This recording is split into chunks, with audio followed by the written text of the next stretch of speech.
আজকে চলে এসেছি আরও একটা নতুন রেসিপি নিয়ে, আর সেটা হচ্ছে ভেজ মাটন বা গাছ পাঠা বা তোমরা সবাই যাকে বলো ইঁচড়ের রেসিপি নিয়ে, যেটা আমার মাংসর থেকেও বেশি ফেভারিট।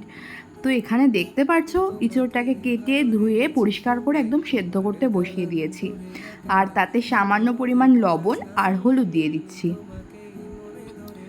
তো এই ইঁচড় খাওয়া মানে এত ঝামেলার কাজ সে কী বলবো, কিন্তু যেটা খেতে ভালোবাসি সেটা করার জন্য একটু তো ঝামেলা পোহাতেই হয়। তার উপর আমি এত খেতে ভালোবাসি, আমার আবার অল্প ইঁচড় রান্না হলে পোষায় না, তাই জন্য অনেকটা বেশি রান্না করতে হয়। সেই জন্যই আরও অনেকটা সময় লেগে গেছে দুটো ইঁচড় কাটতে কাটতে। তো দেখো এখানে ইঁচড়টা খুব ভালো করে সেদ্ধ করে নিয়েছি, মানে ওই 80% মতো সেদ্ধ করে নিয়েছি। তারপর ইঁচড়টাকে জল ছেঁকে নিয়েছি, নেওয়ার পর এখানে আমি কিছু পরিমাণ টক দই ভালো করে মাখিয়ে 15-20 মিনিটের জন্য রেখে দেব। তো এতে না টেস্টটা খুব ভালো হয়, আর মাঝে মাঝে নতুন নতুনভাবে রান্না ট্রাই করতে তো বেশ ভালোই লাগে। তো এখানে আমি প্রায় 100 গ্রাম মতো টক দই ব্যবহার করছি। তো সেই ফাঁকে মশলাটাও করে নিই। তো এখানে কয়েকটা কাঁচা লঙ্কা দিয়েছিলাম, আর দিয়েছিলাম কিছু পরিমাণ রসুন, আদা, আর কয়েকটা পাকা টমেটো আর কি কুচিয়ে রেখেছিলাম সেটা, আর দিয়েছিলাম হচ্ছে কিছু পরিমাণ কুচনো পেঁয়াজ, আর সাদা জিরে, আর কয়েকটা গোটা গরম মশলা, আর কাশ্মীরি লঙ্কার গুঁড়ো। তো সবগুলো দিয়ে খুব সুন্দর করে পেস্ট করে নেব।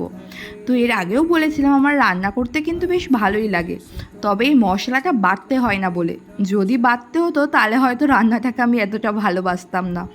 যেহেতু সুবিধা রয়েছে, মিক্সারে পেস্ট করে নিতে পারি, তাই রান্না করতে এত ভালোবাসি।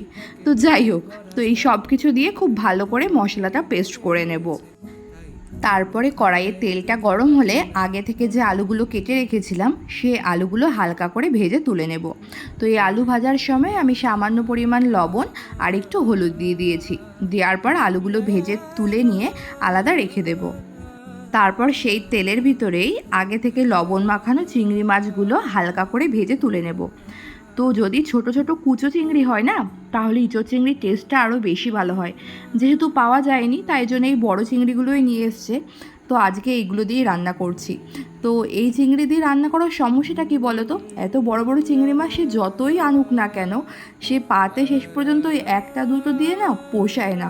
আর কুচো চিংড়ি হলে ব্যাপারটা অনেকগুলো চিংড়ি মাছ থাকে, খেয়ে অনেকটা পুষিয়ে যায় আর কি। তো চিংড়ি মাছগুলো আমি এরকম হালকা হালকা করে ভেজে তুলে রেখে দিয়েছি। তারপর কড়াইয়ে আমি পরিমাণ মতো এখানে সর্ষের তেল দিয়ে দিচ্ছি। তেলটা আমি এখানে একটু বেশিই দেবো, কারণ ইঁচড়ের পরিমাণটা অনেকটা বেশি। তো তেলটা গরম হয়ে যাওয়ার পর কিছু পরিমাণ সাদা জিরে আর দুটো তেজপাতা আমি ফোড়নে দিয়ে দিলাম।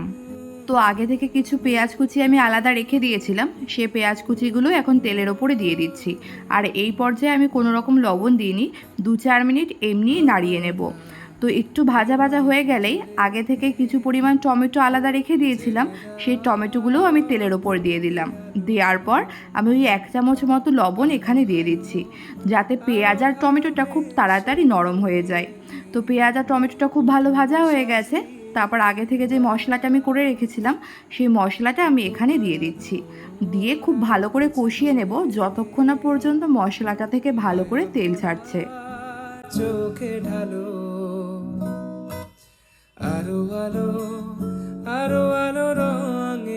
এরপরে আমি 1 চামচ মতো হলুদ আর কিছু পরিমাণ লবণ এখানে দিয়ে দেব।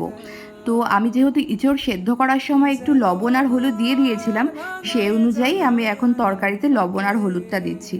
তোমরা যখন রান্না করবে, যদি এভাবে রান্না করো, তাহলে তোমরাও সেরকম পরিমাণ বুঝে দিয়ে দেবে। আর হ্যাঁ, আমি সামান্য পরিমাণে একটু চিনি দিয়ে দিয়েছি, তাহলে টেস্টটা ভালো আসবে।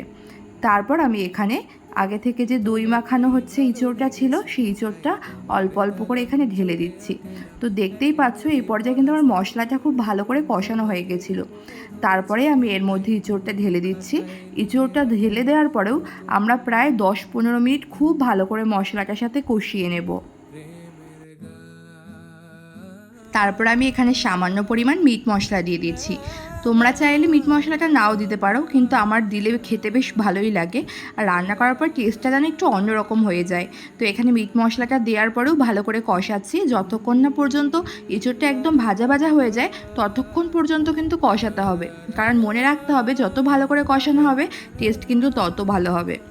তারপর আমি কষানোর পর আমি ওই 5 মিনিট মতো একটু ঢাকা চাপা দিয়ে রেখে দিয়েছিলাম। তো ঢাকনা তোলার পর দেখতেই পাচ্ছ এখানে ইঁচড়টা কত ভালো করে আমার কষানো হয়ে গেছে, আর কালারটাও কিন্তু পুরো চেঞ্জ হয়ে গেছে, তাই না?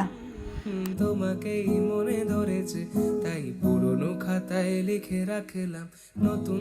এরপরে আমি আগে থেকে যে আলু আর চিংড়ি মাছটা ভেজে রেখেছিলাম, সেই আলু আর চিংড়ি মাছটাও এখানে দিয়ে দিচ্ছি, একসাথে ইঁচড়ের সঙ্গে কষিয়ে নেব। আমার আধার দিনলিপি জুড়ে জেলে দাও তুমি। তো ভালো করে কষানো হয়ে যাওয়ার পর আগে থেকে আমি একটু গরম জল করে রেখেছিলাম, সেই গরম জলটাই আমি এখানে ইঁচড়ে ঢেলে দিচ্ছি। তো আমি পরিমাণ মতো দিয়েছি, আমার যেটুকু দরকার সেটুকু আমি জল দিয়েছি। যে যেরকমটা খাও সেরকম পরিমাণ অনুযায়ী জলটা দিয়ে নেবে এখানে। তারপরে একটা স্পেশাল জিনিস দিয়ে দিচ্ছি, কি বলো তো, এটা হচ্ছে সেই চিংড়ি মাছের মাথাগুলো ছিল না, সেগুলো মা শিলে বেটে দিয়েছে।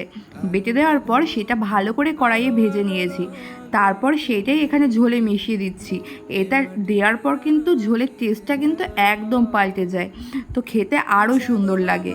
তো আমি তারপর ঝোলটা ফুটে যাওয়ার পর এখানে সামান্য পরিমাণ একটুখানি লবণ দিয়ে দিচ্ছি, আর একটু হলুদও দিয়ে দিচ্ছি। আমার পরে মনে হয়েছিল একটুখানি লবণ আর হলুদের দরকার আছে, তাই এখানে দিয়ে দিচ্ছি। তো দেখো ঝোলটাও টকবক করে ফোটা শুরু হয়ে গেছে, আর সত্যি কথা বলছি এত সুন্দর গন্ধ বেরিয়েছিল না, কি বলবো, সত্যি সত্যি খাসির মাংসই মনে হচ্ছিল।